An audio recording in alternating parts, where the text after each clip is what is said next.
My name is Clara Whitmore. I am 68 years old, a retired nurse who spent most of her life working night shifts in the maternity ward while raising my only child. I live alone now in a quiet apartment on the edge of Portland. People often say I carry myself with grace, but the truth is, I learned silence long before I learned grace. Silence was the only way to survive when life bruised me in places no one could see.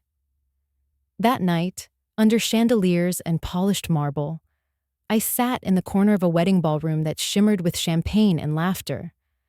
I had written the check for $15,000, emptying the savings I had built over decades. I thought I was giving my daughter a gift she would remember with love. Instead, I watched her lift her glass, smile at the crowd, and say words that struck me like a stone. "I want to thank my real mother," Emily said. She turned not toward me, but toward my sister, Margaret. Applause erupted, warm and wholehearted. People clapped so loudly it felt like thunder pressing against my chest. They looked at Margaret with admiration, some even wiping away tears. Then, almost as if choreographed, their eyes shifted toward me. For a moment, I was sure the ground would give way beneath my chair. I did not move. I kept my hands folded neatly in my lap, the linen napkin resting untouched across my knees. Between my fingers, I held a small piece of cloth, almost hidden.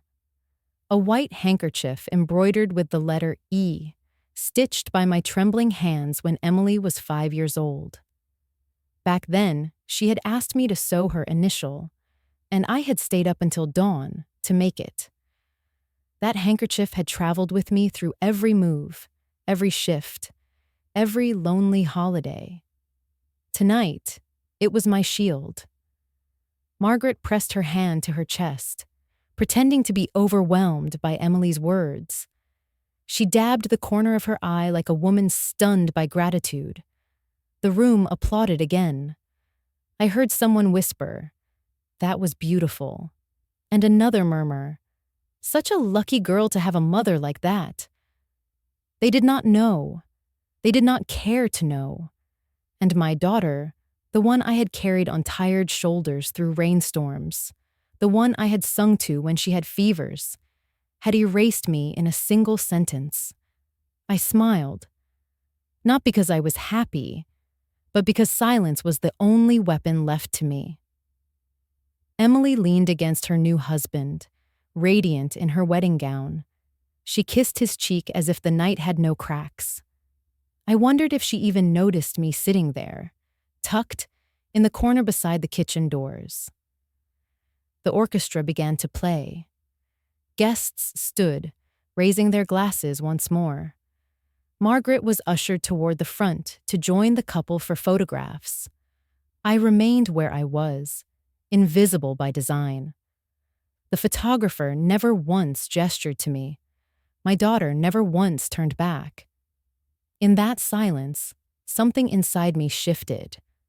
It was not rage, not even sorrow in the way I had known it before. It was clarity, cold and precise. I realized that I had built my life around being useful, being dependable, being the quiet shadow who never asked for applause, and in return, I had been written out of my own story. I pressed the handkerchief flat against my palm, feeling the rough stitches of that clumsy letter, E. My lips curved in a small, steady smile, the kind of smile you wear when the world expects you to vanish. No one in that glittering ballroom knew what I was thinking. No one imagined that at that very moment, I was deciding on the future. They believed I would go home, broken, perhaps crying behind closed doors. But I knew better. I had carried heavier burdens before. I had survived nights when I did not know how the rent would be paid.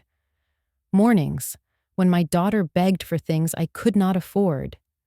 Years of being measured against my sister's wealth. Tonight was not the first time I had been dismissed. It was simply the last time I would allow it.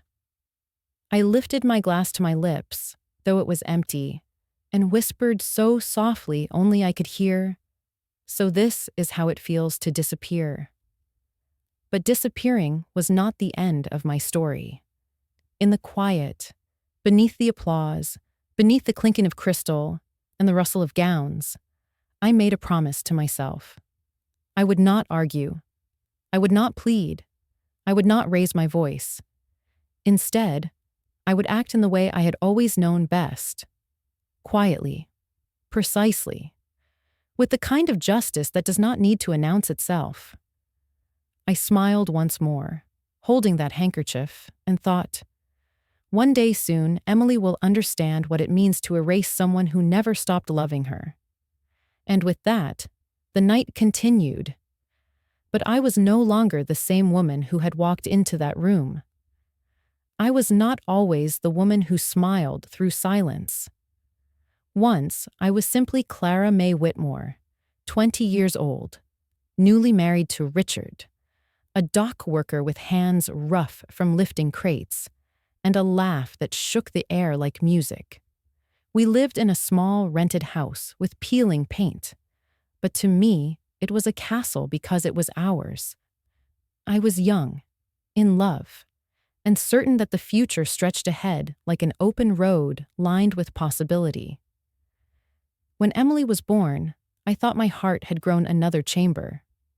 She was tiny, with dark hair that stuck to her scalp like damp silk, and eyes that searched for me even in sleep. Richard held her once, then twice, and each time his face softened in ways I had never seen. He whispered promises about bicycles, fishing trips, and a future brighter than the one he had known.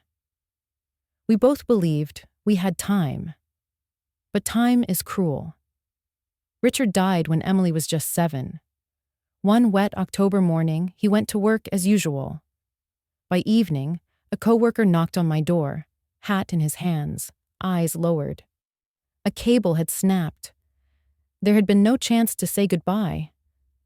I remember the way Emily clutched my skirt, asking again and again when her father would come home. I did not answer. I only held her.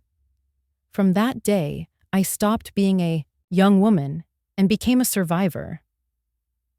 I found work as a nurse's aide at St. Mary's Hospital.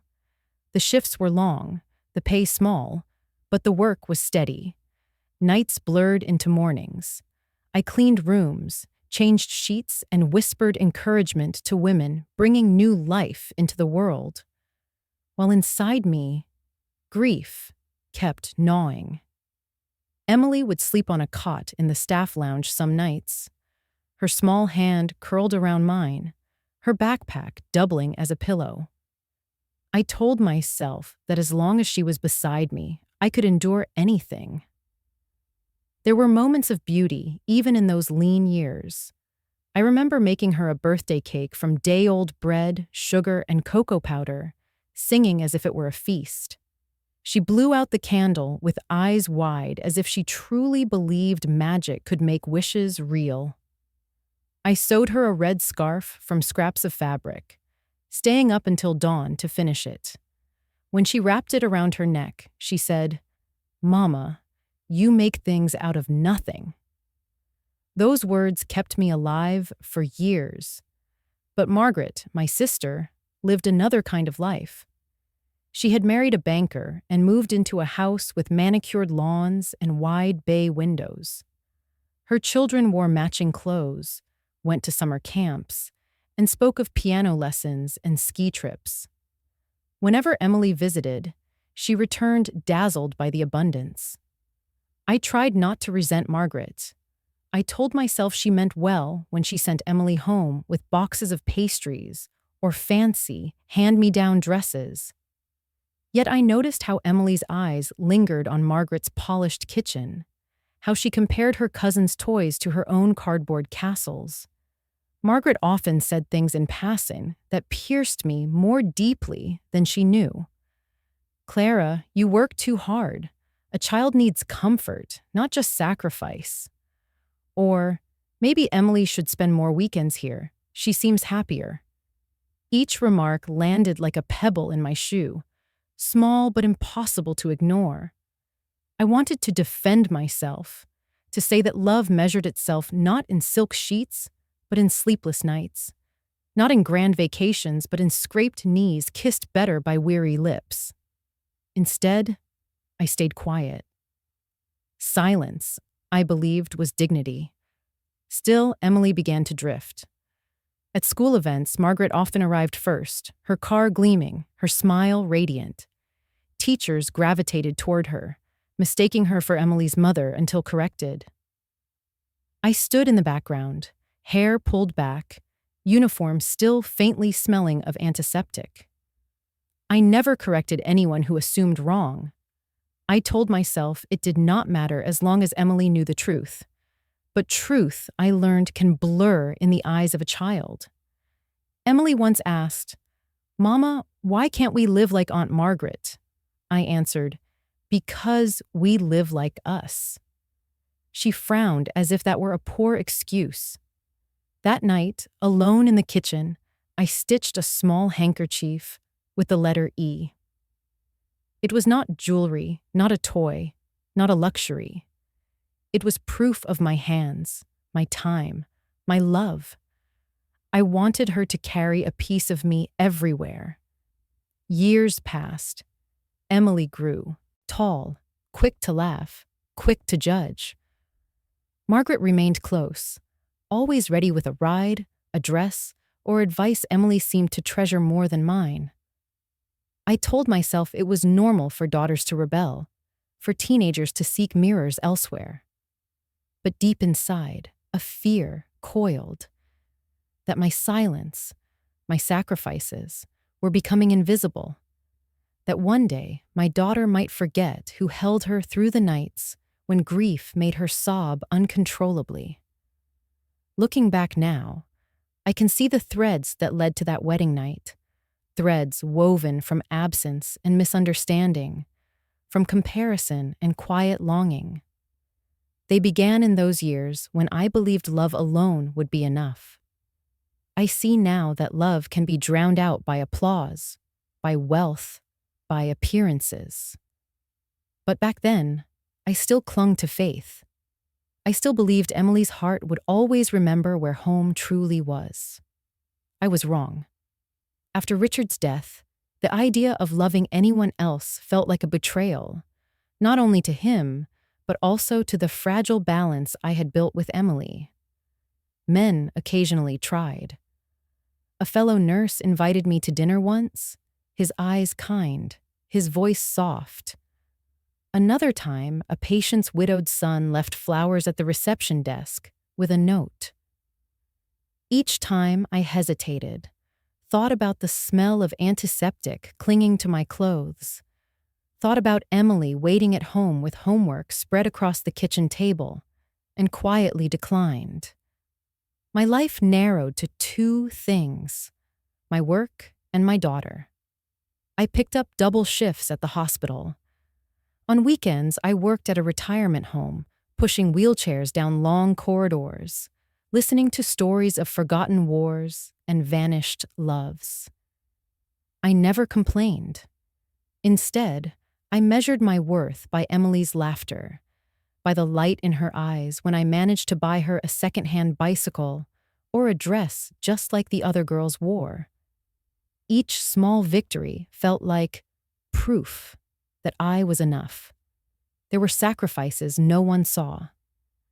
I let my hair turn gray earlier than most women my age, never sparing money for salons. Vacations became foreign concepts. Days off were spent sewing or mending instead of resting. I told myself Emily did not need expensive toys. What she needed was stability. Still, in the quiet hours of the night, when she was asleep and I was folding laundry, I wondered if I was robbing her of a childhood that should have been brighter. I remember one Christmas vividly. Money was tight, tighter than usual. I could not afford the doll she wanted. the one displayed in store windows with a painted smile and a velvet dress. Instead, I found scraps of fabric at the hospital's donation bin. For 3 nights, after work, I stitched together a doll of my own. Its arms were uneven, its hair made of yarn, its smile slightly crooked. When I handed it to her on Christmas morning, my hands trembled. Emily looked at it, silent for a moment, then hugged it fiercely. "You made her, Mama," she said. "She's better than the store one." That was the kind of grace a child could give, unfiltered, forgiving. I held on to that memory for years, but as she grew, the sacrifices became less visible. She no longer noticed the way I skipped meals so she could have seconds. She did not see the calluses on my hands from lifting patients or scrubbing floors. She compared herself to cousins with shiny new shoes, to classmates who went on vacations. Margaret's home always seemed brighter, fuller, easier. Emily would return from weekends there with stories about piano recitals and horseback riding. I nodded, listened, and smiled, but inside I felt the gap widening. One evening, when Emily was about 10, she burst into tears over homework. I sat with her at the kitchen table, guiding her through fractions, though my own mind was foggy with exhaustion. At one point, she slammed her pencil down and cried, "I wish Daddy was here. He'd know how to help." I froze, then simply stroked her hair and whispered, "I know, sweetheart. I know." I did not tell her that I had spent the entire week reading math books during my breaks, just so I could sit there with her. That was my way. Quiet preparation, silent devotion. As a teenager, she began to pull away, as teenagers do. Phone calls with friends lasted longer than conversations with me. She rolled her eyes when I reminded her to eat, or when I asked about her day. I told myself it was natural, that independence was healthy. Yet, sometimes, while she laughed on the phone, I sat in my bedroom with the handkerchief I had sewn for her years before, running my fingers over the clumsy letter E.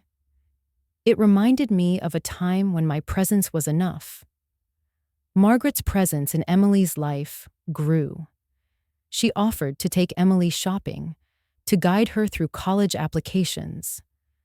Emily accepted eagerly, often without telling me until afterward. I would hear Margaret's voice on the answering machine, cheerful, confident, as if she had always been the mother. I listened in silence, then erased the message. I told myself I was doing the right thing, that sacrificing my own desires, my own comfort, was proof of love. Yet deep inside, a quiet fear lingered. Love given in silence can sometimes be mistaken for absence. I wondered if Emily saw my sacrifices as invisible, if she measured me only by what I could not provide. Still, I carried on. I ironed her dresses, saved every report card, waited by the window on nights she stayed out too late. I was always there, a steady light in the corner, unacknowledged, but unwavering. I convinced myself that one day she would look back and understand. One day, she would see that every sacrifice had been stitched into the fabric of her life, like the seams of that crooked doll, holding everything together. But in the present, watching her lift her glass at her wedding and call another woman her real mother, I realized with brutal clarity, those sacrifices had not been invisible.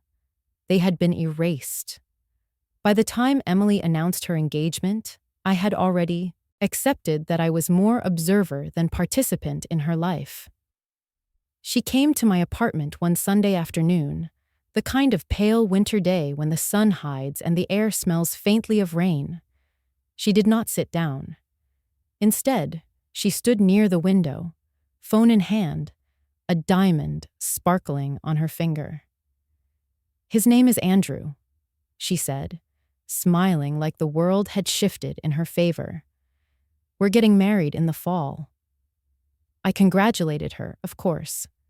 I hugged her, felt the tension in her shoulders, and tried to ignore the way she quickly pulled back. For years, I had imagined being part of this moment, helping her pick flowers, sharing advice, maybe even passing down my mother's wedding veil. Instead, she already had everything arranged with Margaret. The venue, the colors, the guest list, all of it had been decided before I even knew she was engaged. Margaret has been such a lifesaver, she said, scrolling through her phone to show me pictures of a sprawling estate lined with roses. She knows all the vendors. I don't know what I'd do without her. I nodded, smiling as if the words did not bruise. I told myself it was natural. Margaret had money, connections, time. I had only my pension and weary hands. Still, I wondered when exactly my daughter had stopped turning to me for guidance. Weeks later, Emily appeared again, this time with urgency in her eyes. She barely said hello before placing a thick folder on my kitchen table. Inside were contracts, glossy photographs, and invoices with numbers that made my chest tighten. We're short on the budget, she explained quickly. The rooftop venue is perfect, Mama. It has a panoramic view of the city, and the photographs will be incredible. But we need a little more money to secure the date. I flipped through the papers, seeing figures I could hardly process. How much is a little more? I asked, already fearing the answer. She did not flinch. 15,000. Margaret already contributed, but it's not enough. The word 15 echoed in my head like a tolling bell. $15,000 was more than just money to me. It was my emergency fund, the account I had built slowly, carefully, for the day I might need surgery, or for the inevitable expenses of old age. Sometimes I even thought of it as the fund for my funeral, so Emily would not be burdened. That's a lot of money, Emily, I said quietly. She shifted in her chair, impatience flickering in her eyes. Mama, it's my wedding. You always said you wanted me to have a beautiful day. This is it. I wanted to tell her about the nights I had stayed awake worrying over medical bills, about the way I had skipped meals to save for that account, about how every dollar represented hours of labor that had carved lines into my hands. Instead, I swallowed those words. Silence again became my answer. I'll think about it, I said finally. Her voice softened, but there was a sharpness beneath it. Margaret says it's important to invest in memories. Don't you want to be part of this memory, Mama? The irony cut deep. I had given her countless memories. Handmade dolls, lullabies, whispered encouragements. But none of them seemed to count anymore. I only nodded. After she left, I sat at the table staring at the folders she had left behind. I ran my hand over the glossy image of the rooftop venue. Lights twinkled against the skyline. Beautiful, yes, but also cold. It looked like a place designed for photographs rather than love. That night, I opened my bank statements. The numbers were exact, the balance clear. I thought of the hospital corridors, of patients' cries, of Richard's absence, of every hour that had gone into building that fund. My hand hovered over the phone, tempted to call Emily and say no. But then I remembered the look in her eyes, the way she spoke Margaret's name with reverence, and the way she said, "Don't you want to be part of this memory?" I closed my eyes and saw her as a child, hugging the crooked doll I had made, whispering, "You made her, Mama. She's better than the store one." tears pressed behind my eyelids, but I refused to let them fall. The next morning, I went to the bank. The teller glanced at me curiously when I requested the full withdrawal. "Are you sure?" she asked. I nodded. My signature shook only slightly as I signed the form. At home, I placed the check inside an envelope, sealed it, and left it on the counter. I waited for Emily to call, to ask how I was, to acknowledge what it meant. But the call never came. Instead, 2 days later, Margaret appeared at my door, her perfume filling the hallway, her smile polished. She thanked me briefly, collected the envelope, and left before I could say a word. I stood there for a long time, the door closed, the silence heavy. $15,000 gone, traded for a seat in the background of a day that was never truly mine. The morning of the wedding arrived colder than I expected for early autumn.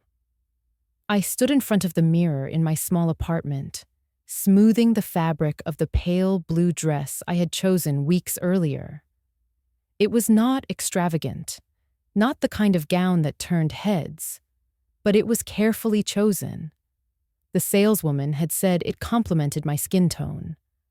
I added a simple string of pearls Richard once gave me, polished my sensible shoes, and curled my hair just enough to feel presentable.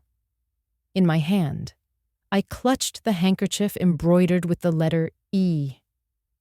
That small square of cloth was my armor. The venue was breathtaking in a way that felt foreign to me. Tall glass windows looked out over the city skyline. White roses lined the aisles, and golden candles flickered in ornate holders. Guests streamed in, wearing gowns and tuxedos, their laughter carrying like music. I arrived early, hoping to find Emily before the ceremony began. I wanted, even if only for a brief moment, to see her as my daughter before she became a bride. But when I asked a staff member where I should sit, she barely glanced at the list and directed me to table 19, near the swinging doors that led to the kitchen. The clatter of trays and hurried footsteps of waiters became the soundtrack of my place in the celebration. I did not argue. I thanked her quietly and took my seat. From where I sat, I could see Margaret floating among the guests. She wore a navy gown that shimmered under the lights, her hair styled perfectly, her jewelry catching every flash of the photographer's camera. She laughed with ease, shook hands with confidence, and carried herself as though she were hosting the entire affair. And perhaps, in many ways, she was. When Emily entered the room, the crowd turned, gasping at her beauty. She looked radiant in lace and satin, her veil trailing behind her. I felt my breath catch. For a moment, I saw the little girl clutching a crooked doll, her eyes filled with unfiltered trust. But then she took Margaret's arm to steady herself, and the illusion vanished. The photographer directed them toward the floral arch. "Family photo," he called out. Margaret stepped forward naturally, slipping an arm around Emily's waist. Andrew's parents joined in. I remained at my table, waiting for someone to wave me over. No one did. The photographer's camera flashed again and again, capturing a memory I was not invited to enter. I glanced down at the handkerchief, pressing the stitched letter E against my palm. I told myself it did not matter. A photo was only paper. What mattered was the years I had spent holding Emily when nightmares woke her, the countless meals I had cooked, the long nights I had worked so she could feel secure. Yet as the camera continued to snap without me, my chest tightened. When the ceremony began, I rose with the others. I watched as Emily walked down the aisle, her smile glowing, her arm linked with Margaret's husband, who played the role of escort. The minister spoke words about love devotion, and new beginnings. I listened, silent, my lips forming prayers no one could hear. At the reception, the music swelled, glasses clinked, and laughter filled the air. My table remained far from the center, close enough to smell the food being plated, but too far to feel part of the celebration. I smiled at the servers rushing past, nodding politely as they apologized for brushing against my chair. I stayed still, folding and unfolding the napkin in my lap, pretending the linen was enough company. When Emily and Andrew took to the dance floor, the room circled around them. Guests raised phones, capturing every twirl. Margaret stood near the band, glowing with pride, while I stayed seated. The rhythm of the music pulsed against the walls, but I felt none of it. I felt only the steady beat of my heart, reminding me of my place, present but unseen. Later, a cousin I had not spoken to in years passed by my table. She glanced at me, hesitated, and finally offered a soft smile. "Beautiful wedding, isn't it?" she said. I nodded, returning the smile. She looked as if she wanted to say more, but was pulled away by laughter at another table. I watched her go, realizing she had offered me the only acknowledgement all evening. Still, I did not cry. Instead, I breathed deeply and let the silence settle around me like a shawl. I thought of Richard, of the promises we once whispered about walking our daughter down the aisle together. I thought of the sacrifices I had made, each one hidden like stitches under the fabric of Emily's life. And I thought of the emptiness of this seat, tucked away by the kitchen doors, a seat that spoke louder than any words. I told myself I would endure it. I always had. But deep inside, something fragile was already beginning to crack. The reception glowed brighter as the night stretched on. Crystal glasses sparkled beneath chandeliers, and the jazz band filled every corner with warmth. I remained in my seat, table 19 by the kitchen doors, where servers slipped in and out balancing trays. The clatter of dishes and the rush of hurried footsteps drowned out the softer music.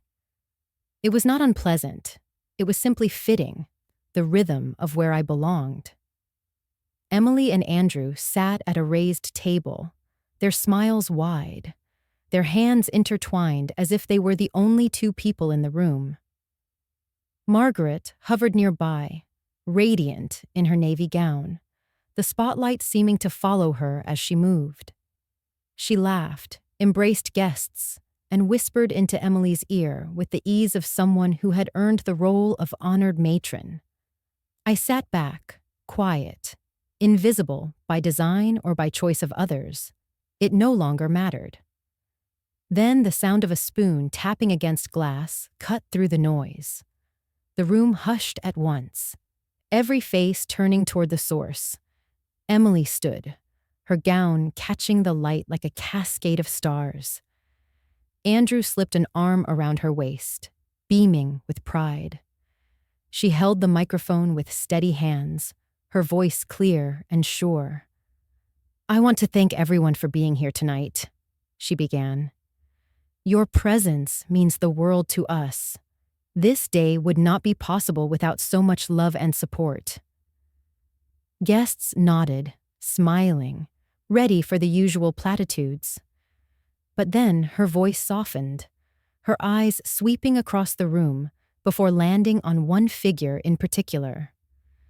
"There's someone I need to thank especially, someone who has been like a rock for me, guiding me, supporting me, loving me as if I were her own. My real mother." She turned, not toward me, but toward Margaret.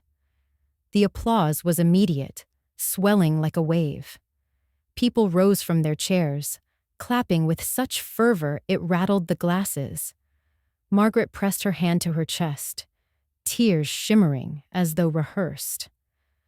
She leaned toward Emily, kissed her cheek, and whispered something that drew another round of laughter. From where I sat, I felt the silence bloom inside me, heavy and suffocating. My daughter's words did not just skip over me, they erased me. Guests turned briefly, eyes flicking toward me as if to confirm what they had heard. Some looked confused, others simply accepted it, returning their gaze to the glowing figure of Margaret, the anointed, real mother. I smiled. Small, practiced, almost imperceptible. My hands folded neatly in my lap, the linen napkin still resting there. Between my fingers, the handkerchief with the stitched letter E pressed against my skin, grounding me. The stitches were rough, uneven, a mother's imperfect love captured in thread. No one in that glittering hall knew it existed. Inside my chest, something tore, quiet but final. I had carried Emily through fevers, through nights of hunger, through the emptiness of a father's absence. I had stitched dolls, saved coins, ironed dresses, and kissed bruises. And yet, in this moment, I was nothing more than a shadow at the edge of her new world. I kept my silence, because silence had always been my shield. If I had spoken, my voice would have cracked, and the room would have dismissed it as bitterness. Instead, I chose the armor of composure. Margaret dabbed at her eyes with a silk handkerchief, her performance complete. The crowd admired her grace. Andrew raised his glass, echoing Emily's gratitude. "To family," he said, and the hall erupted again with cheers. I lifted my empty glass, let it hover near my lips, and whispered so quietly only I could hear, "To disappearing." The band struck up another tune, lively and joyful. Guests swarmed the dance floor. Emily twirled in Andrew's arms, her face radiant with joy. Cameras flashed, capturing moments destined for albums and framed portraits. Not one of them would include me. At one point, a guest brushed past my table and paused, recognition flickering in his eyes. "You must be so proud," he said kindly. I nodded, forcing another smile. Pride was not the word.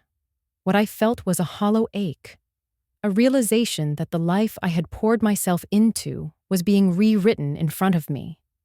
I thought of Richard then, of his laughter, and the way he once said, "Our daughter will always know who her mother is."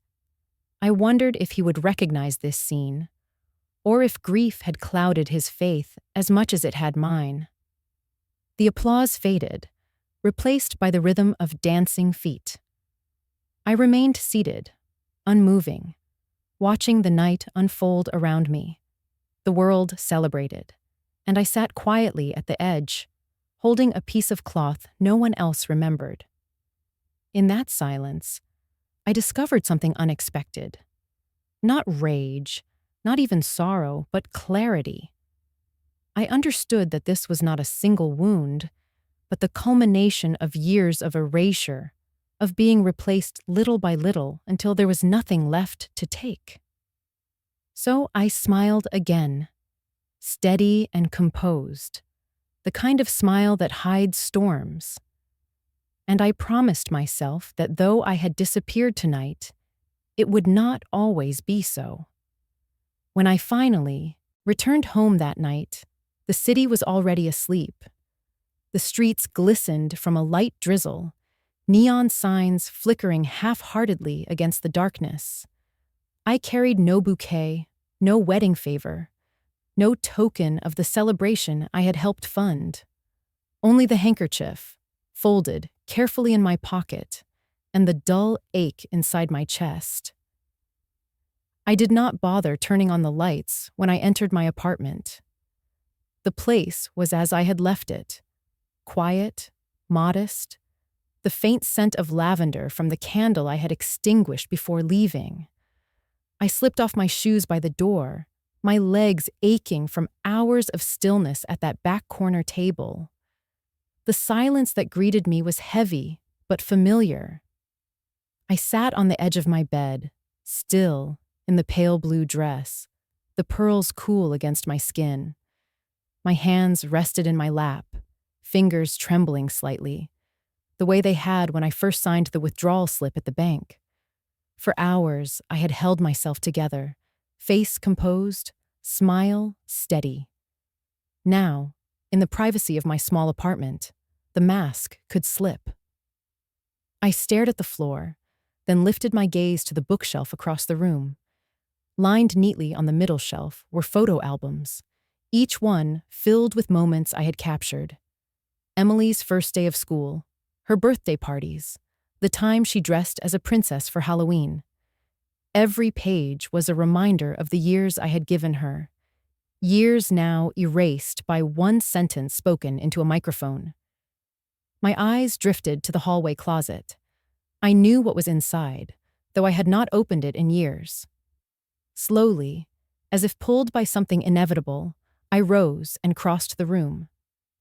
I slid the closet door open, reached for the box tucked beneath old coats, and placed it gently on the table. The metal lock clicked open with the small key taped to the underside of my dresser drawer. Inside were records, savings bonds, certificates, and carefully folded letters. It was my quiet fortress, the life I had built in shadows, piece by piece, while others assumed I had nothing. There were deeds to a small plot of land near Oak Hill that my father had left me, investments I had nurtured quietly, and savings that had grown over the years. It was not the wealth Margaret flaunted, but it was enough to ensure I was never powerless. I sifted through the papers, my fingers brushing against the familiar ink of my father's handwriting. He had once told me, "Clara, the loudest wealth is often the weakest. Real strength lives in silence." Those words echoed in me now, louder than ever. Tonight, Emily and Margaret had mistaken my silence for absence, my sacrifices for weakness. But they were wrong. I leaned back in my chair, the documents spread out before me like proof of a life no one else cared to see. My breathing steadied, my heart slowed. For the first time since the toast, I felt something other than grief. I felt clarity. I rose and crossed to the window. The city stretched before me, lights flickering against the wet streets, each one a reminder that life continued, indifferent to my pain. I touched the glass lightly with my fingertips, then pressed the handkerchief against my palm. I whispered into the empty room, "So this is how it feels to disappear." The words tasted bitter, yet strangely freeing. I did not cry. Tears would have been too simple, too expected. Instead, I breathed in deeply, letting the silence wash over me like a tide. In that quiet, I began to imagine something new. Not revenge, not retribution, but a life no longer defined by being overlooked. The clock on the wall ticked past midnight. My body ached to change out of the dress, but I remained seated, pearls still clasped, hair still curled. I thought of Emily's smile as she danced, of Margaret's tears as she accepted applause, of the way the crowd clapped without hesitation. I thought of myself at table 19, invisible and small, and then I thought of tomorrow. Tomorrow I would not be small. Tomorrow I would step forward, not loudly, not with spectacle, but with the quiet precision that had always been my strength. I gathered the papers, placed them neatly back into the box, and closed the lock. I returned it to the closet, sliding it beneath the coats where it belonged. But now I carried a different knowledge. I was not powerless. My life, though invisible to others, was still mine to shape. As I finally slipped out of the dress and hung it carefully on the back of the chair, I realized something profound. Tonight had broken something inside me, yes, but it had also revealed something I had forgotten: my ability to begin again. I climbed into bed, the handkerchief resting on the nightstand beside me. I touched the embroidered letter E one last time before closing my eyes. The apartment was silent, the world outside vast and uncaring, but within me, a small flame flickered back to life. And in that moment, I knew. The story of my silence was not finished. The morning after the wedding, I woke with the weight of silence still heavy in my chest. The pale blue dress hung over the chair like a ghost, its fabric carrying the scent of perfume and champagne. I stared at it for a long time, then turned away. That dress no longer belonged to me. It belonged to the night I had been erased. Instead, my eyes found the closet. The memory of unlocking the box the night before lingered in my hands, as if my fingers still remembered the cold press of the key. I moved slowly, deliberately, almost ritualistically. I opened the closet door, bent down, and slid the box out once more. Its metal edges scraped softly against the floorboards, a sound that felt louder in the morning quiet. I carried it to the table, setting it down carefully. For years, this box had been my secret companion, the vessel of a life no one saw. I had built it piece by piece, hiding away savings, investments, deeds, and fragments of my father's wisdom.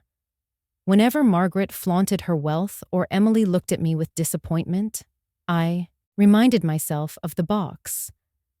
It was proof that my life was not only sacrifice, but strategy. I unlocked it again, the small key turning with a quiet click. The lid lifted, and the faint smell of old paper and ink rose up. Inside, neat stacks of envelopes and documents waited like soldiers lined in formation. I ran my hand over the top layer, feeling the edges of certificates, bonds, and records. The first envelope I opened contained my father's deeds to the land near Oak Hill. I remembered walking that land as a girl, the soil rich and dark, the trees whispering in the wind. My father had believed in its value, even when others dismissed it as barren. Land never disappears, he used to say. It outlasts our failures. Over the years, the value had grown quietly, just as he had predicted. Next came a folder of savings bonds. They were modest at first, scraps collected from years when every dollar mattered. I remembered buying them at the post office, the clerk giving me a look as though to ask why a nurse's aide would bother with such things. But I bothered. I always bothered. Now, those small slips of paper had matured into something meaningful. Then, tucked beneath the bonds, a series of certificates of deposit, each one rolled over carefully, interest building like layers of invisible armor. I had built this protection slowly, methodically, never speaking of it to anyone. Even Emily had no idea. At the bottom, folded neatly, were handwritten notes in my father's script. His words leapt off the page even after decades. Clara, never confuse silence with weakness. The strongest roots grow where no one can see them. I traced the ink with my fingertips, feeling his presence, his steadiness. As I sifted through the contents, the truth settled in me like a stone at the bottom of a river. I was not poor. I was not powerless. I was not the invisible woman they imagined at table 19. I had built a life of quiet strength, a foundation hidden from the eyes of those who only measured worth by applause. The irony stung. Emily had called Margaret her real mother, praising her wealth and presence. Yet Margaret's shine was surface deep, dependent on spectacle and recognition. My strength lived here, in this box, silent and undeniable. I sat back in my chair, the documents spread out before me, and let the knowledge steady me. I had choices. I was not bound to remain the forgotten woman who funded other people's celebrations. I could shape my legacy, decide who would benefit from what I had built. A part of me wanted to close the box, to shove it back into the closet, and return to the role I had played all my life. The quiet giver, the one who asked for nothing. But another part, the part that had survived Richard's death, that had worked double shifts, that had sewn dolls from scraps, whispered that it was time. Time to stop being invisible. I imagined Emily's face when she realized there was more to me than she ever knew. I imagined Margaret's composure cracking when she learned that her applause had been misplaced. Yet I did not hunger for revenge. What I wanted was clarity, justice in its quietest form, not punishment, but truth. I began sorting the documents into piles, organizing them with a precision I had honed over years of work. Land deeds here, savings bonds there, certificates stacked neatly, legal papers in another corner. I placed my father's notes on top, his words a compass guiding me forward. Then, I reached for a fresh envelope and wrote a single word on the front: legacy. The word looked small, but it carried the weight of everything I had endured. I knew what I had to do. The box was no longer just my secret.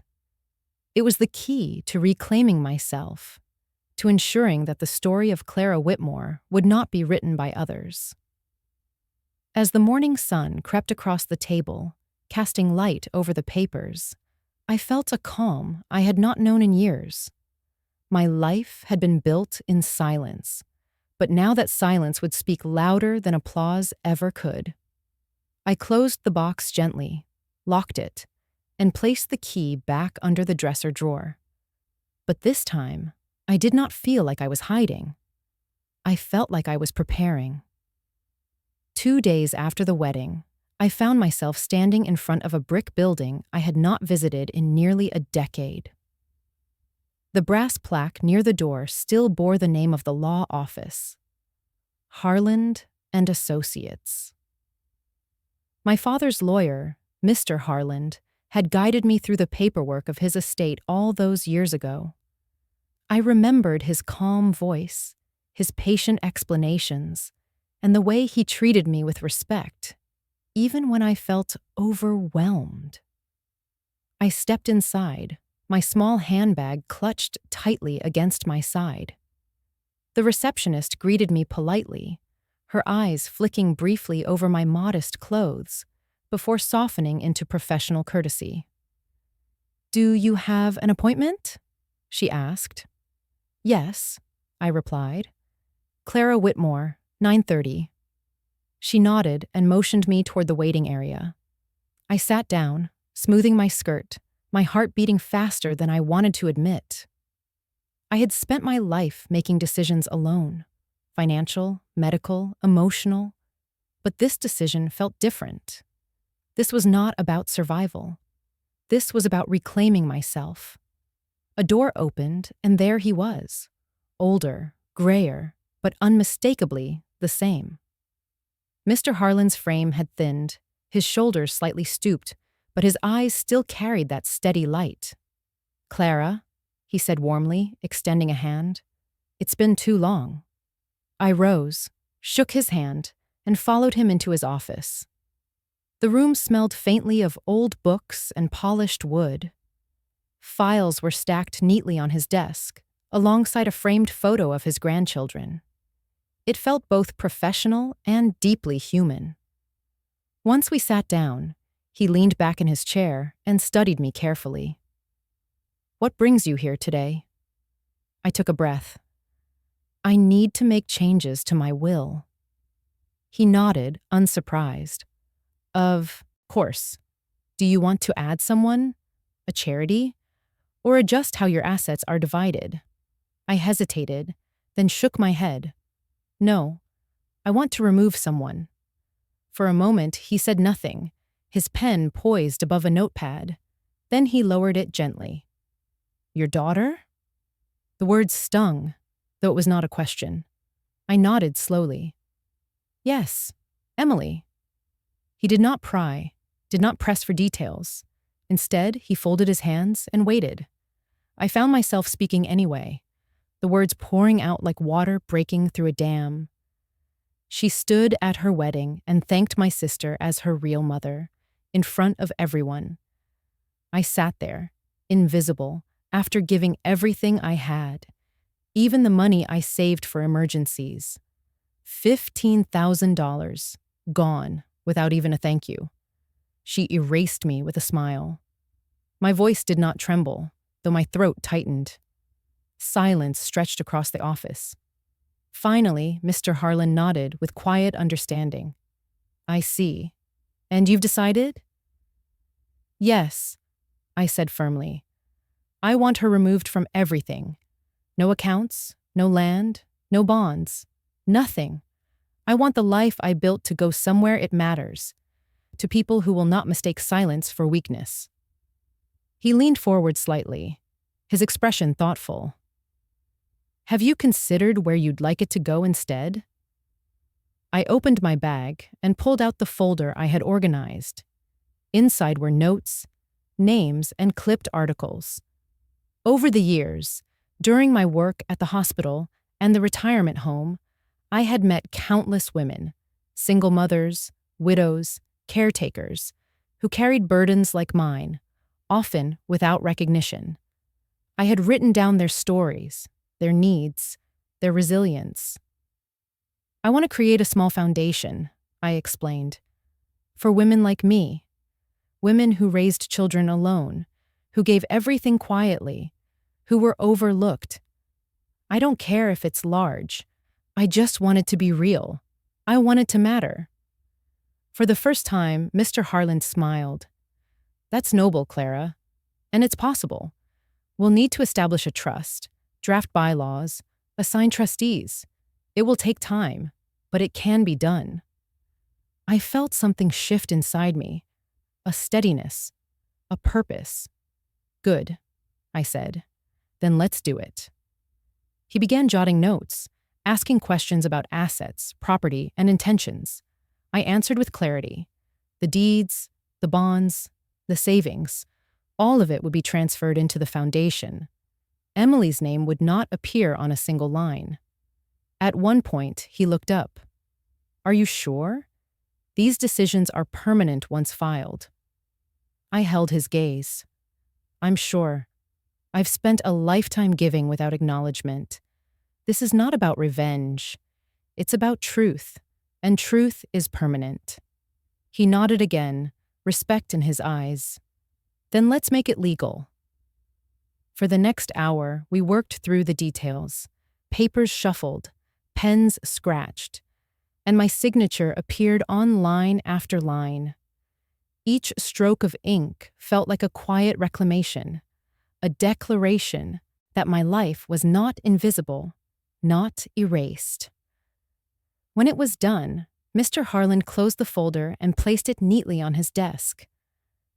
It's official now, he said softly. Your legacy is yours to define. I rose, shook his hand once more, and felt the weight of years lift slightly from my shoulders. As I stepped outside, the autumn sun hit my face, warm and steady. For the first time in a long while, I did not feel forgotten. I felt seen. Not by Emily, not by Margaret, but by myself. And that was enough. 2 weeks after I signed the papers with Mr. Harlan, I moved into a place that felt like it belonged to someone else. A penthouse on the east side of the city, with floor-to-ceiling windows and silence that felt earned, not imposed. Movers carried in boxes while I stood near the glass, watching the skyline shift under the afternoon sun. For years, I had lived in cramped spaces where every creak in the floor reminded me of what I lacked. Now, the only sound was the hum of the city far below, distant and powerless to disturb me. I unpacked slowly. Each item I placed had meaning, not because of price, but because of memory. A porcelain teacup Richard once gave me, chipped but still whole. The red scarf I had sewn for Emily when she was 7. And, always, the handkerchief with the letter E. I placed it on a side table by the window, not hidden this time, but visible, a small piece of truth that would remain even if no one else cared. 3 days after the move, the concierge called up to say a couple was waiting downstairs. A Mr. and Mrs. Townsend, he said. My breath caught. Emily and Andrew. I considered refusing, but then I thought of the will, the foundation, the box of documents now transformed into a shield no one could touch. I told the concierge to send them up. When the elevator doors opened, their faces froze. Emily's eyes widened, flicking from the marble floors to the sweeping view. Andrew's mouth parted slightly, as though words had abandoned him. Mom, Emily said finally, her voice caught between confusion and awe. What is this place? My home, I replied, calm and steady. They stepped inside hesitantly, like tourists in a museum. Emily ran her hand along the dining table, polished wood that gleamed in the light. Andrew glanced at the artwork on the walls, prints I had chosen for myself, not to impress, but to remind me of quiet beauty.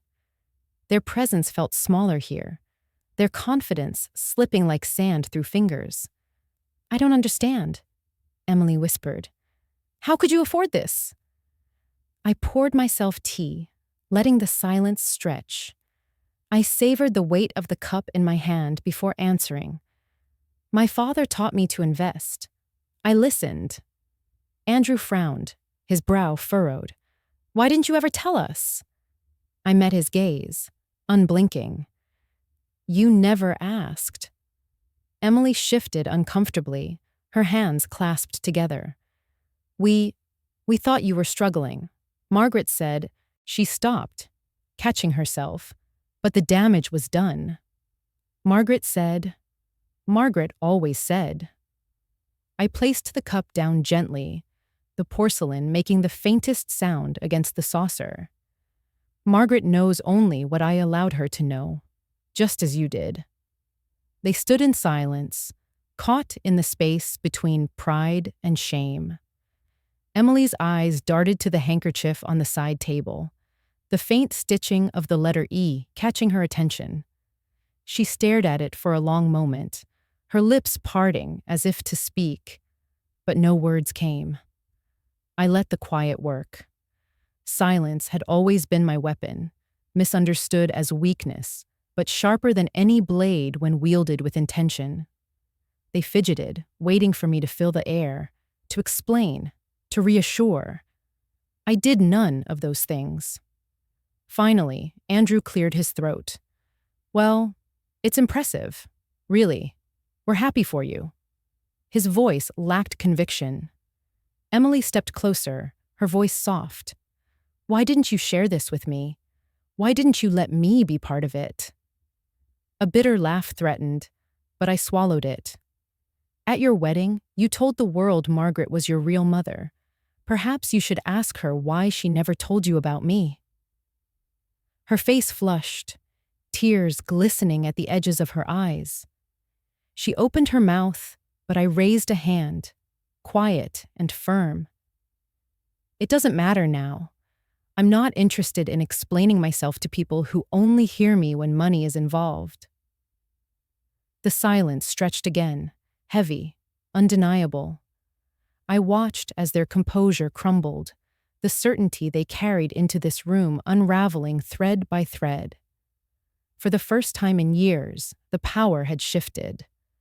Not through shouting, not through vengeance, but through truth and silence. Emily lowered her gaze, her voice breaking. Mama, I turned away, walking toward the window, letting the city's lights reflect against the glass. You've made your choices. So have I.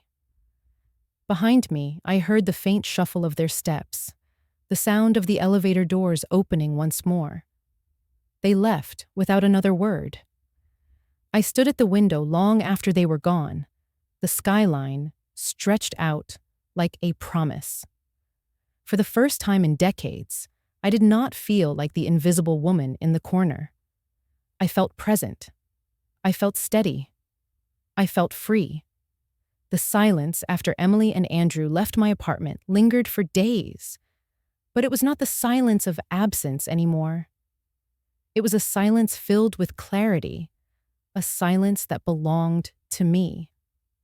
I walked from room to room in the new home I had chosen, every step echoing with the reminder that I no longer lived in the shadows. Yet I knew something had shifted in them too. Power, once so comfortably held in their hands, had slipped through their fingers. It began with small gestures. A bouquet of white roses arrived at my door, the card signed simply, Emily. The next day, a text message from Andrew appeared on my phone, stiff and polite, asking if we might meet to talk things over. Then came a voicemail from Margaret herself, her tone polished as always, asking if we could clear the air. I deleted it without replying, but Emily was persistent. Her messages grew softer, almost pleading. "Mama, I'm sorry," one read. Another, longer, said, "I didn't mean to hurt you. I didn't realize how much my words would cost. Please, can we talk?" I read each one, but my fingers never moved to respond. My silence was deliberate now, not born of fear or invisibility, but of choice. 3 weeks later, the apology I never expected arrived in public form. One evening, while sipping tea by the window, my phone buzzed with a notification. A link to a video, already gathering comments by the hundreds. I clicked, not knowing what I would see. There she was, my daughter, sitting in what looked like her office. The background was plain, no flowers, no grandeur, just a simple desk and a tired face. She looked smaller, stripped of the glow she had carried so easily at the wedding. Her hands were clasped in front of her, her eyes red as if she had cried before hitting record. "My name is Emily Townsend," she began, her voice trembling, "and I need to tell the truth about someone I wronged." I leaned forward, my breath caught in my chest. She spoke of me, of Clara Whitmore, the woman who had raised her when life had stolen her father. She talked about the sacrifices I had made, the nights I had worked until dawn, the dolls I had sewn, the meals I had stretched out of scraps. She admitted that she had taken me for granted, that she had allowed herself to be dazzled by Margaret's wealth and presence, forgetting the quiet strength that had carried her through childhood. "I called another woman my real mother," she said, her voice breaking. "But the truth is, my real mother was the one who never left my side. I hurt her, and I cannot undo the words I spoke. But I need to say this now, for everyone to hear. I was wrong. I was blind. And I am sorry." Tears pricked my eyes, though I willed them not to fall. The comments beneath the video poured in fast. Strangers expressed outrage, sympathy, compassion. Some scolded her for her cruelty. Others praised her for owning her mistake. But all of them saw me, finally saw me, even if they would never know my face. I sat there in the soft glow of my apartment, the tea cooling in my hand, and let the words settle. For years, I had been invisible, erased by silence and assumption. Now, the truth had been spoken aloud, not by me, but by the very person who had tried to erase me.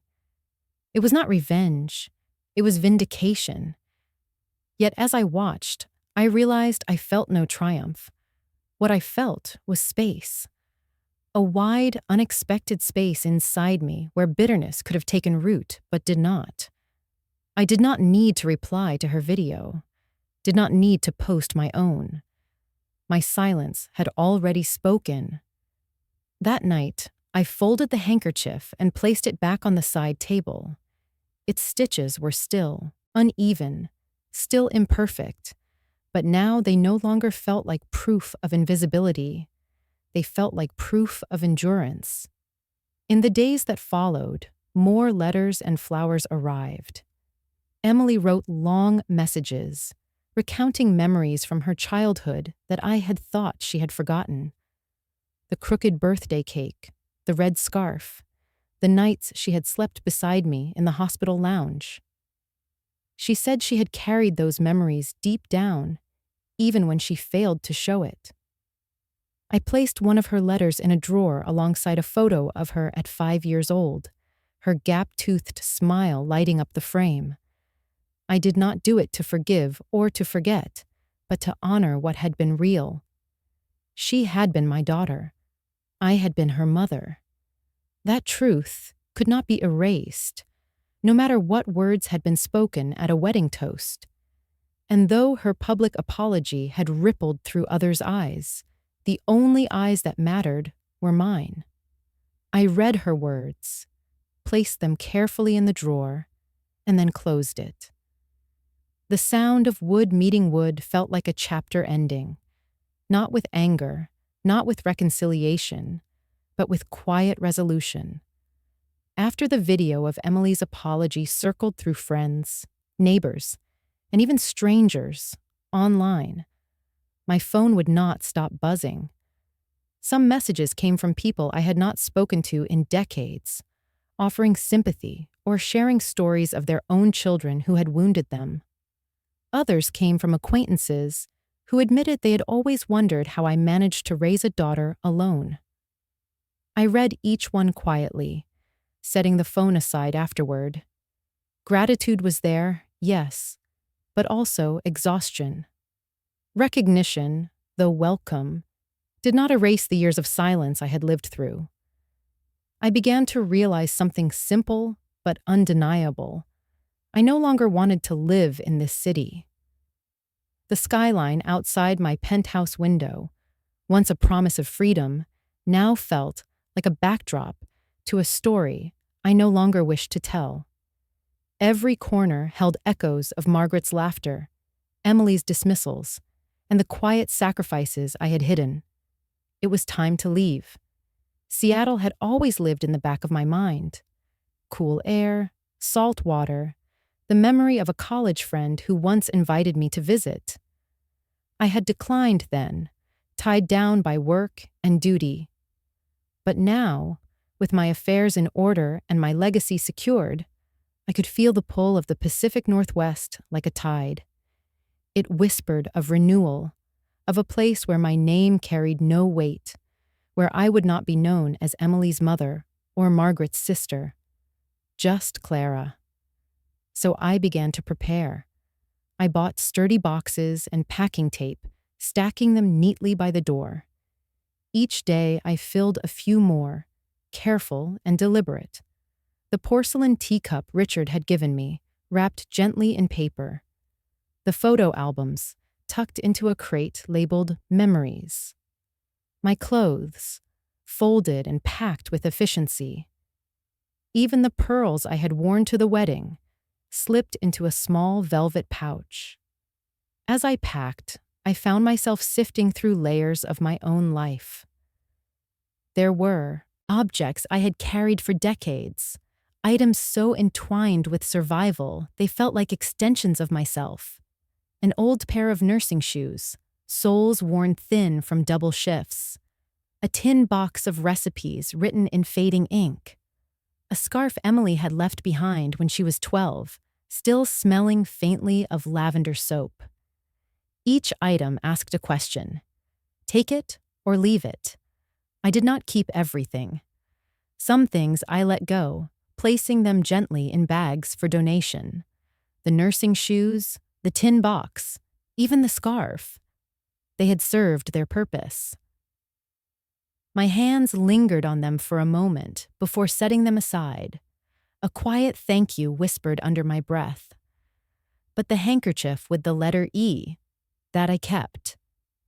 It went into a small wooden box marked personal. That piece of cloth was more than fabric. It was my anchor, a reminder of both pain and endurance. Wherever I went, it would follow. Neighbors noticed the boxes and asked if I was moving. I nodded, smiling faintly, never giving details. Some expressed surprise, others curiosity, but I offered no explanations. It felt liberating, this withholding of detail, as though I were reclaiming the right to my own story. At night, when the city lights flickered outside, I would sit by the window with tea in hand, imagining the sea breeze of Seattle. I pictured myself walking along the piers, listening to gulls cry overhead. I imagined mornings of cool mist, evenings of quiet rain, days spent free from the weight of expectations. Emily texted again during those days of packing. Her words were softer now, humbler. "Mama, please don't shut me out. I want to see you." Another. "Can we have dinner? Just the two of us?" I read them, placed the phone face down, and continued folding clothes. My silence was not punishment. It was boundary. One evening, as I sealed another box, I paused and looked around the apartment. The walls were bare now, the shelves empty. What once felt like a monument to survival had become a place of transition. I felt no sorrow, only anticipation. The act of packing was its own kind of healing, choosing what to carry forward, what to release. I contacted a moving company, scheduled a date, and arranged for storage until I found a permanent home in Seattle. When the man on the phone asked why I was relocating, I answered simply, "Because it's time." He chuckled softly, said he understood, and confirmed the order. The night before my departure, I stood in the center of the apartment, surrounded by boxes labeled in my neat handwriting. Each one represented a piece of me, but none defined me. I breathed deeply, letting the quiet settle into my bones. I whispered into the room, into the city, into the years that had both shaped and scarred me. It's never too late. And with that, I turned off the lights, ready to leave behind the life I had outgrown. The morning of my departure came with a sky washed in pale gray. I woke before dawn, the air cool, the city outside hushed as if it too held its breath. My boxes were stacked neatly by the door, labeled in my hand, each one a chapter of my life waiting to be carried forward. For the first time in years, I felt something stir inside me. Not anxiety, not sorrow, but anticipation. I brewed a small pot of coffee and stood at the window while it steamed. The skyline I had once thought majestic looked different now. Distant, almost indifferent. It had been both a cage and a stage for too long, a place where I had been erased and where I had found myself again. But today, it was no longer mine. Today, it was background. The movers arrived just after sunrise. Two men in uniforms knocked politely, their voices brisk but kind as they carried each box to the truck. I watched them work, my hands clasped around the porcelain cup Richard had once given me. When the last box disappeared down the hall, I set the cup gently into my handbag. It was the only thing I insisted on carrying myself. The apartment echoed now, stripped of the weight of memory. I walked through each room one final time. The bedroom where I had cried quietly into pillows. The kitchen where I had folded laundry while waiting for Emily to come home. The living room where I had held the handkerchief and whispered promises to myself. I touched the walls lightly with my fingertips, a gesture of both farewell and gratitude. Downstairs, the truck door slammed shut, the sound sharp in the still air. The driver handed me a clipboard, and I signed my name with a steady hand. Clara Whitmore, a name that no longer felt small or forgotten. The cab ride to the station was quiet. The driver hummed along to a radio tune, unaware that every mile carried me further from the life I had once known. I leaned my head against the window, watching the city blur by. Familiar streets became strangers. Coffee shops where I'd once waited for Emily. Bus stops where I had stood after long shifts. Each one passed quickly, as if eager to release me. At the station, I stepped out with my handbag, the porcelain cup wrapped carefully inside, the handkerchief tucked into the side pocket. The air smelled faintly of diesel and rain. Travelers hurried past with rolling suitcases, their faces set with purpose. For the first time in a long while, I felt like one of them, someone going somewhere by choice, not by necessity. I found my seat on the train, a window seat facing forward. The leather felt cool beneath my hands. I placed the cup on the fold-out tray, holding it with both palms as though it anchored me to the moment. Outside, the platform buzzed with motion. A whistle blew, long and steady, and the train began to move. As the city slipped away, I felt layers peel off me, the shame of being forgotten at a wedding, the weight of years of sacrifice unacknowledged, the sting of Margaret's effortless power. Each mile between me and that skyline loosened something in my chest. I inhaled deeply, the air tasting of freedom. I thought of Emily then, her face in the video, tired and tearful, her words carrying both regret and truth. I wondered if she knew I was leaving, if Margaret had told her, if the movers carrying my boxes had crossed her mind. Part of me longed for her to run after me, to stop the train, to say, "Mama, don't go." But she didn't, and I didn't need her to. The countryside opened wide, fields stretching under the gray sky. Raindrops tapped gently against the glass, blurring the horizon into watercolor. I rested my forehead against the window, the vibration of the train humming through me. For once, the movement was not exhausting. It was renewal. I closed my eyes and let the rhythm carry me. I saw Richard's face, laughing, alive, promising me a future we never got to share. I saw Emily as a child, clutching the doll I had sewn, whispering that I could make something out of nothing. And I saw myself, older, lined with years, but not broken, never broken. When I opened my eyes again, the city was gone. Ahead lay only tracks, mist, and the unknown. My heart beat steadily, not with fear, but with a quiet courage. I whispered into the window, the words fogging the glass. It's never too late. The train surged forward, and so did I. Seattle greeted me with the scent of salt water and rain. The air was cooler, fresher, carrying a weight that felt less like burden and more like cleansing. When I stepped off the train, my coat pulled tightly around me. The sky hung low with gray clouds that seemed to press down gently, not oppressively. I drew a long breath, letting the dampness settle into my lungs. For the first time in years, I felt my chest expand without ache. The movers had already delivered my boxes to a small apartment I had rented near the harbor. It was nothing like the penthouse I had left behind, but that was intentional. This place was simpler, smaller, closer to the ground. I wanted walls that echoed with possibility, not with memory. From the window, I could see fishing boats rocking gently against the piers, gulls circling overhead.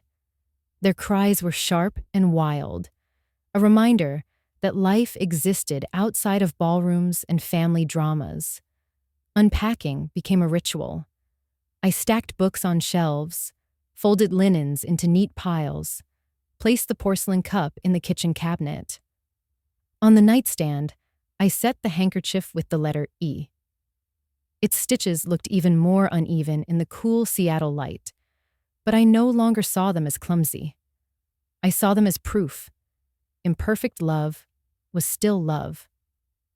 The first evening, I walked down to the water. The tide lapped against the dock, the boards slick with rain. Couples strolled past me, some with dogs tugging at leashes, others with children skipping ahead. I walked alone, yet I did not feel lonely. My solitude had shape now, not emptiness. It was mine. The days that followed were quiet, but quietly alive. I found a cafe 2 blocks away, its windows fogged from steam, its tables filled with students and retirees. I became a regular quickly. The barista learned my order, black coffee, 1 sugar, and greeted me with warmth that asked for nothing in return. No one there knew my history. No one whispered about Margaret or about Emily's wedding toast. I was simply Clara, the older woman who carried a book and sat by the window. Sometimes I overheard conversations, students talking about futures not yet built, couples discussing where to buy furniture, an older man recounting how his son no longer called. Their voices carried stories of hope, loss, frustration. Each one reminded me that my pain was not singular. It was part of the tapestry of being human. One afternoon, as rain tapped gently against the glass, I pulled out my notebook and began to write. Not about Emily, not directly, but about women I had known. At the hospital, at the retirement home, women who had lived in silence like me. Their stories poured onto the page. The mother, who worked 3 jobs and still made time to braid her daughter's hair. The widow, who raised a son who never once said thank you. The grandmother, who quietly paid her grandchildren's tuition while living on canned soup. Writing their lives felt like stitching a quilt. Each word a piece of fabric, sewn together with thread made of truth.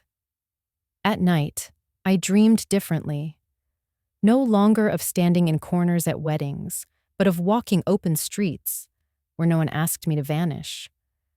I dreamed of Richard, but not in grief, rather in laughter. I dreamed of Emily as a child, holding the crooked doll, and in my dreams, she kept smiling without turning away. Of course, letters still arrived. Emily found my new address through the lawyer, her handwriting on envelopes that appeared in my mailbox every few days. Some were short apologies, others long confessions. I read them carefully, then placed them in the same drawer as before, alongside the photo of her gap-toothed grin. I did not respond. Not yet. Silence was still my language, but now it was also my protection. The foundation began to take shape too. Mr. Harland updated me with calls, telling me about the paperwork being finalized, the trustees appointed. Soon, applications would open for women in need. Each time he spoke, I felt a ripple of something close to pride. This, I thought, is how my life will echo. Not through applause at a wedding, but through lives quietly sustained. One Sunday morning, I sat by the harbor, the gulls wheeling overhead, and whispered to myself, "It's never too late." The words no longer felt like defiance.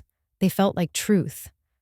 I was 68 years old, a widow, a mother both cherished and forgotten, and still, I was beginning again. Seattle did not care about my past, and that was its gift. Here, I could simply live. The letter arrived on a Thursday, slipped quietly through the mail slot with the rest of the day's bills and advertisements. Its envelope was pale blue, the kind children often use for birthday cards. My heart stumbled when I saw Emily's handwriting. I recognized it instantly, the uneven slant, the way her lowercase g always drooped too far. For a long moment, I simply held it, turning it over in my hands, as if the weight of paper could tell me whether to open it or not. I carried it to the kitchen table, where the morning light fell across the wood in soft streaks. My coffee had grown cold, untouched. With deliberate slowness, I broke the seal. The first words were simple. Dear Mom. My throat tightened. She had never called me that in writing. Always Clara, or sometimes nothing at all. But here, in ink pressed by her own hand, it was Mom. The letter spilled across 3 pages. She wrote about memories I had long assumed she'd forgotten. The time I stayed up all night making a Halloween costume when she was 7. The afternoon we baked cookies and half the batch burned, but she ate them anyway, laughing. The mornings I walked her to school in the rain, my umbrella held low so she wouldn't get wet. Each detail was precise, like beads on a necklace strung carefully together. Then her words shifted. She admitted she had been cruel, that choosing to honor Margaret at the wedding was not just a mistake, but a deliberate cut. She said she wanted to hurt me because she had been hurting herself, angry that her life had never measured up to the stories her father told her about perfection, angry that I was always steady while she felt weak. Reading that, I set the page down and closed my eyes. The honesty burned more than the insult ever had. She wrote that Pamela, her mother-in-law, had encouraged her to build a new family, and she listened, desperate for belonging. In chasing that, she had erased me. I see now, she wrote, that I was carving away the very person who had kept me alive all these years. I wanted applause. I wanted to look good. But in doing so, I betrayed you. I paused, staring out the window where gulls wheeled over the harbor. My hands trembled, not with rage, but with the weight of seeing my daughter as a flawed, frightened woman. I whispered the word she had written, Mom, as if testing its shape. On the final page, she asked for nothing. No forgiveness, no meeting, no explanation. Just that I know she finally understood. If you never speak to me again, she wrote, I want you to at least know that I am sorry. Truly, deeply sorry. When I finished, I folded the pages carefully and pressed them against my chest. My pulse thudded beneath them. For years, I had wanted her to see me, to recognize what I had given. And here, in ink, was recognition. Too late, perhaps, but real. I did not cry. Instead, I set the letter beside the porcelain cup on the shelf, anchoring it with the handkerchief embroidered with E. Both objects now held a different weight. They were no longer symbols of absence. They were proof that something had been acknowledged. That evening, I walked to the harbor, again. The wind tugged at my coat, and the water slapped gently against the wooden posts. I thought about responding, drafting words of comfort or restraint. But as I stood there, listening to the rhythm of the tide, I realized silence was still my truest answer. Not silence of bitterness, but silence of boundary. I could hold her words without offering more of myself than I was willing. I whispered into the gray air, I hear you, Emily. That was enough. She would never know I said it, but I knew. When I returned home, I placed the letter in the drawer with the others, next to the photo of her as a child with her gap-toothed grin. My life no longer revolved around waiting for her to notice me. But her words, finally, had carved space for something softer, understanding, if not reconciliation. I poured myself a fresh cup of coffee, hot this time, and sat at the table with the steam rising against my face. The apartment was quiet, but it did not feel empty. It felt like the calm after a storm, when the air is heavy with rain yet clean. I was not erasing Emily, and I was not welcoming her back without condition. I was choosing something in between: my life, my peace. And that, after so many years of silence, was enough. The days in Seattle fell into a steady rhythm, not the frantic tempo of survival, but the measured pace of repair. Each morning, I walked the harbor path with a thermos of coffee and the handkerchief tucked in my coat pocket. I touched the stitched letter E like a rosary bead, a reminder that love and pain can share the same inch of fabric. I joined the community center 2 blocks away. They ran a pantry on Thursdays and a legal clinic on Saturdays for women who could not afford counsel. The first time I sorted cans, a woman my age thanked me with a grip that lingered. She said, "I have a daughter who does not call." I nodded, and we worked in silence that felt like prayer. Grace reappeared as if summoned. She was the young neighbor from my old building, now transferred to Seattle. On a drizzly afternoon, she spotted me outside the cafe and hugged me. After that, we met often. When she spoke, I heard the woman I had been. When I answered, she heard the woman she might become. Grace coaxed me onto the first board call for the foundation. Mr. Harland introduced the trustees, 2 women from my hospital days, and a retired accountant. We reviewed proposals: a grandmother in Spokane raising 3 boys, a housekeeper paying medical debt, a nurse's aide studying at night. Their letters asked for help without surrendering dignity. I recognized myself in their restraint. We approved 3 grants for the first quarter. When the motion carried, warmth rose through me like steam. After the call, I brewed tea and watched rain stitch silver across the bay. My life would echo here through rent paid, textbooks purchased, hours of sleep redeemed. Emily's letters kept coming, though less often. Some recalled recipes improvised from empty cupboards. Others carried confession. She did not ask for money. She asked for time and truth. I could give her one of those. I mailed a postcard with a watercolor of the harbor. I wrote, "I am well. I am at peace." It was not a door opened, but it was a light left on. One evening at the pantry, a teenager hovered near the exit, clutching a paper sack. Her mother spoke with the clinic volunteer, voice rough with embarrassment. The girl's jacket was too thin. I took the red scarf I had sewn for Emily years ago and offered it. She hesitated, then took it, eyes shining. Her mother whispered, "You made her feel seen." I said, "Someone once did that for me." The next day, the foundation inbox chimed. The grandmother in Spokane wrote that our check kept her lights on. She attached a photo of 3 boys building a crooked snowman. I studied the picture, then fixed it beneath a magnet on my fridge and whispered, "Keep warm." Closure did not arrive as ceremony. It came in small alignments.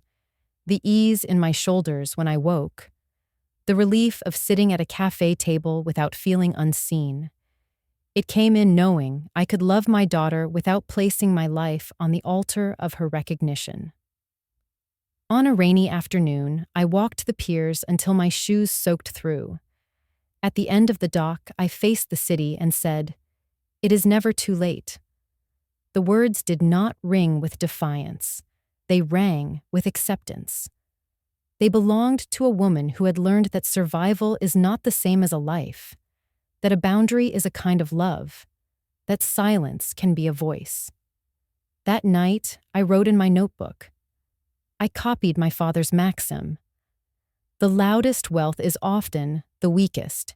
Real strength lives in silence. Beneath it, I added, "Love is not erased by being unnamed." I closed the book and set the handkerchief on top, the letter E facing up like a moon. I do not know what Emily and I will become. We are not finished, and we are not beginning. We are a shoreline at low tide. Maybe the water will rise. Maybe it will not. I am not waiting. I am living now.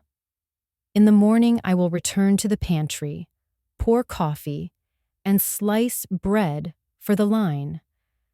I will stand beside women who have forgotten how to be seen and let my presence tell them, I see you. When I turn off the kitchen light, the apartment settles with certainty. I touch the handkerchief and leave it on the nightstand, not as an anchor or a wound, but as an emblem of having endured.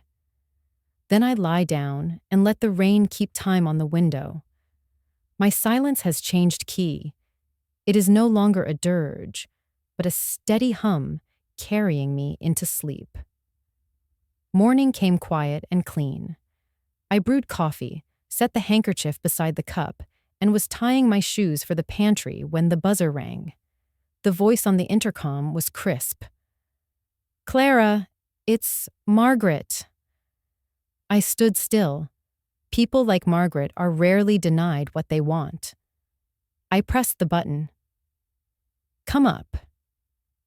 She entered with a florist bouquet and an immaculate navy coat. Her smile aimed for gentle and landed on poised. She set the flowers on the counter and scanned the room. Seattle suits you, she said. I am well, I answered. What do you need? She exhaled. Something in her face loosened. I came to apologize and to ask for a conversation that should have happened years ago. I poured 2 cups. She did not drink. Her gaze fell on the handkerchief stitched with E. She wrote to me, Margaret said. She says you have not replied. She is frightened that she lost you. She lost access, I said. Not the truth. Her eyes softened. You think I wanted that toast. I did not. I did what I always do and filled gaps. Somewhere along the way, I confused competence with love. I let silence do its work. There's another reason, she said. Years ago, when Blake's firm collapsed, we were days from losing the house. You left a cashier's check at my door. No note. You never mentioned it. I repaid the principal. I could not repay the shame. I never asked what it cost you. Did Emily know? She asked. No, I said. It was not her debt. The air thinned. She sat, less polished, more human. I envy you, she said. Not the apartments or the accounts, your steadiness. I have always performed love at volume because I feared silence. You lived love in the quiet and made it last. I saw the ambitious girl afraid of being ordinary. I softened, but not enough to forget. What do you want? I asked. Beyond performance. Honesty, she said, and a boundary I will not cross. How do I be present without taking all the air? Stop treating need as stage time, I said. Answer what is asked, not what earns praise. When Emily reaches for you, hold her hand. When she reaches for me, step back. And if she does not reach for you, then she learns what absence feels like. We both do. She nodded. Your foundation is already being mentioned. If you allow it, I would like to contribute. Gifts are welcome, I said, so long as they arrive without plaques. Understood. She rose, then paused. One more truth. When she said real mother, I felt panic, not joy. I knew it would cost her something she could not afford. It did, I said, and it cost me more than money. Thank you for seeing me, she said, touching the bouquet, then leaving it behind. When the door closed, the apartment held a cleaner, quiet. I washed the 2 untouched cups and walked to the harbor, letting the wind comb through my hair until the sting eased. At the pantry, Grace handed me a clipboard. You look like someone who chose herself, she said. I finally did, I answered. We sorted cans. We listened. A woman hid cash in flour tins from a son who kept borrowing. Another had sold her wedding ring to pay rent. I did not offer sermons. I offered forms, bus passes, and steady eye contact. Quiet justice favors patience. Back home, I opened my notebook and listed the truths I had carried for years. Envelopes under doors, bills paid in secret, nights at hospital bedsides for people with no one. I wrote until the page filled, then added one line. I kept receipts to remember, not to demand repayment. Dusk gathered over the bay. I folded the page and slid it beneath the handkerchief. Tomorrow, I would mail my first reply to Emily. Not a letter, but a postcard with 3 sentences. I would not reopen the past. I would acknowledge the present. On the way back, my phone buzzed. Mr. Harland reported the foundation registration was complete at last. The first grants had cleared. He added an anonymous donation from a Seattle bank. I knew whose hands moved them, and I let the anonymity stand. Names are not required to do good. At my desk, I chose a postcard with a lighthouse. I wrote 3 sentences in a hand steadier than I felt. I hear you. I am safe. When you are ready to speak without an audience, write to me once and wait. I dated it, sealed it, and set it at the door. Boundaries can invite, shaped by truth. I mailed the postcard the next morning, slipping it into the blue box and pressing my fingers to the metal as if sealing a promise. 3 days passed. Rain stitched the harbor into silver. On the 4th evening, a letter waited in my mailbox. Plain white, my name written in a hand I knew better than my own. Inside were 3 sentences. She wrote that she heard me, that she would speak without an audience, that she would come alone. I set the letter beside the porcelain cup and the handkerchief. Boundaries had been offered, and for once, they were honored. I brewed tea, watched the water roll in, and called the number at the bottom of the page. The phone rang twice. Emily answered with my name and fell quiet. We agreed to meet in a public place with no photographs and no one else. Sunday, 1 o'clock, the bench at the end of Pier 7. The days leading to Sunday felt both slow and sharp.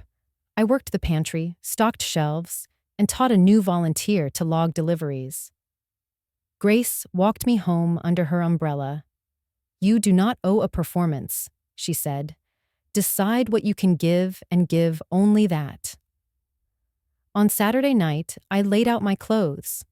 A navy sweater, dark slacks, walking shoes with enough arch to carry me through anything. I folded the handkerchief and slipped it into my coat pocket, the stitched letter E facing outward. Sunday morning, I took the long way to the pier. The city was rinsed clean. I sat on the bench 15 minutes early, hands wrapped around a paper cup of coffee that steamed against the wind. Moral questions rose like buoys.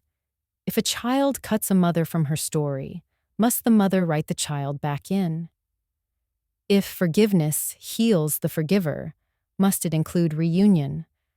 I let the questions bob without answers. At 1 o'clock, the boardwalk clock chimed. Footsteps approached, then paused. I did not turn. Mom, she said, a single word, low and unsure. I turned then. Emily looked smaller than at the wedding. No makeup, hair pulled back, a wool coat buttoned wrong at the top.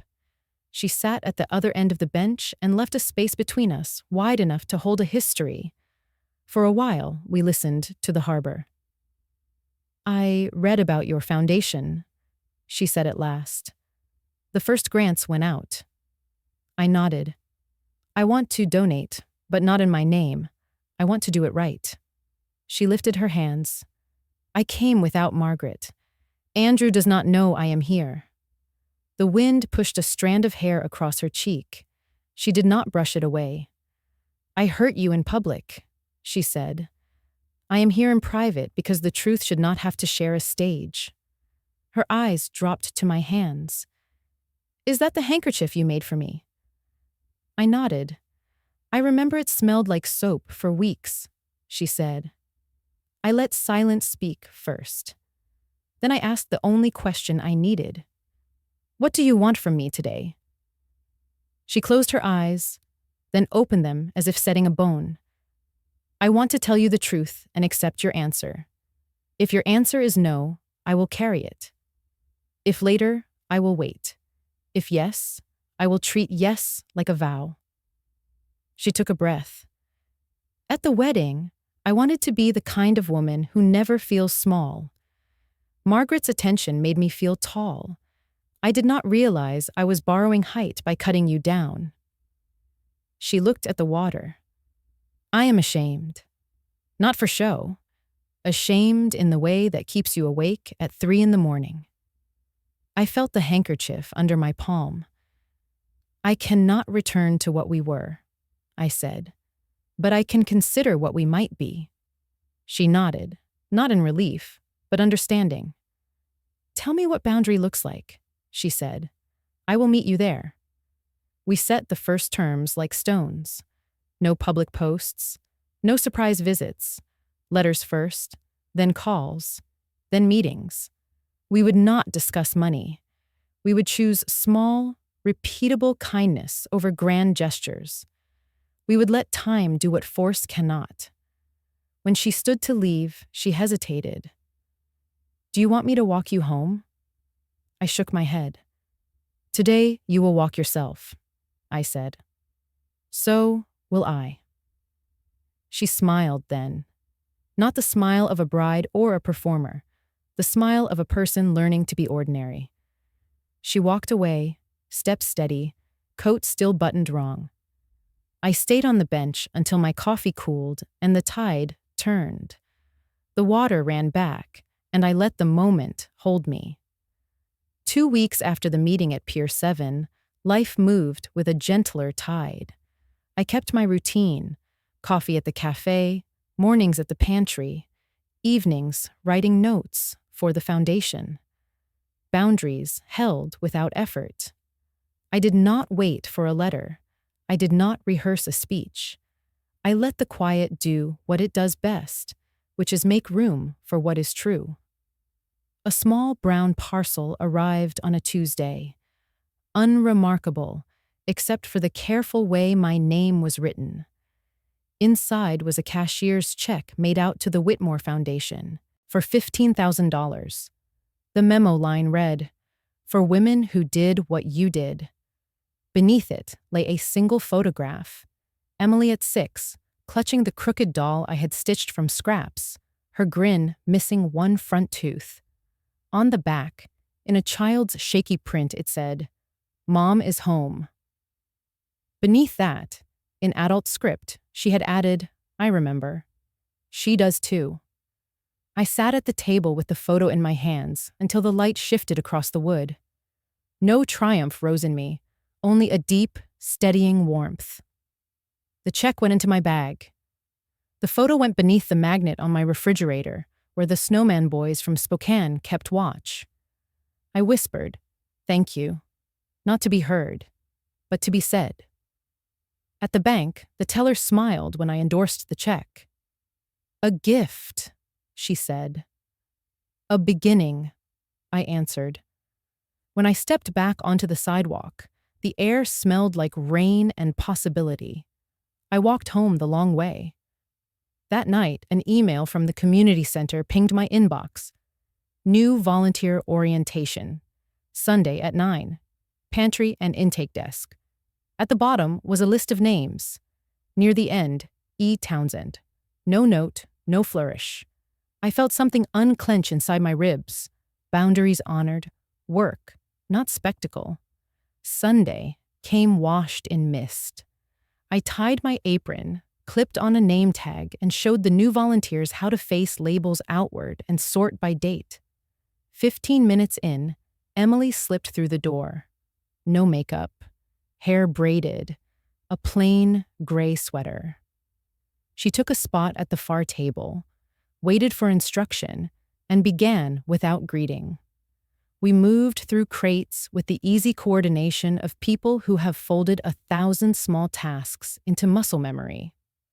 A woman arrived with a toddler balanced on her hip and a rent notice folded in her pocket. While I filled a bag with rice, beans, and diapers, the child's shoe came untied. Emily knelt in one practiced motion. She tied the laces, tugged the knot, and said, "There you go, Captain." The boy grinned. His mother mouthed, "Thank you." No one clapped. The moment landed exactly where it belonged, between three people who needed nothing more than kindness. During a lull, I handed Emily a stack of forms. "Alphabetize by last name," I said. "Got it," she answered, eyes on the work. We spoke in small sentences that carried full freight.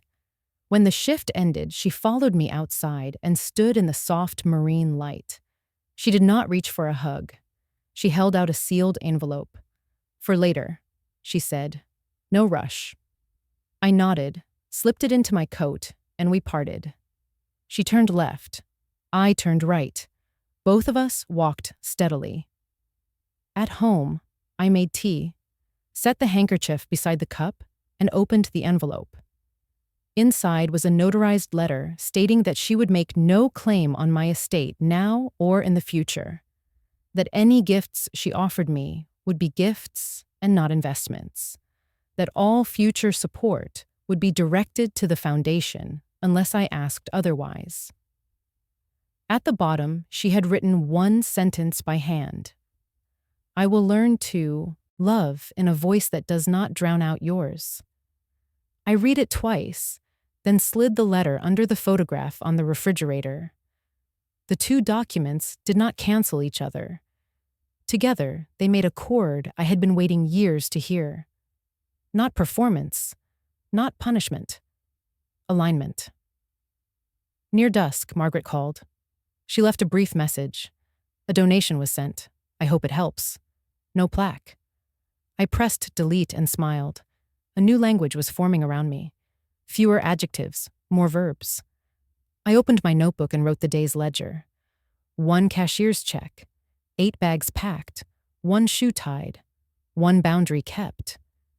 Then I added a line that felt like a benediction. Quiet justice arrived without applause and did its work anyway. After dinner, I stood at the window with a handkerchief in my palm.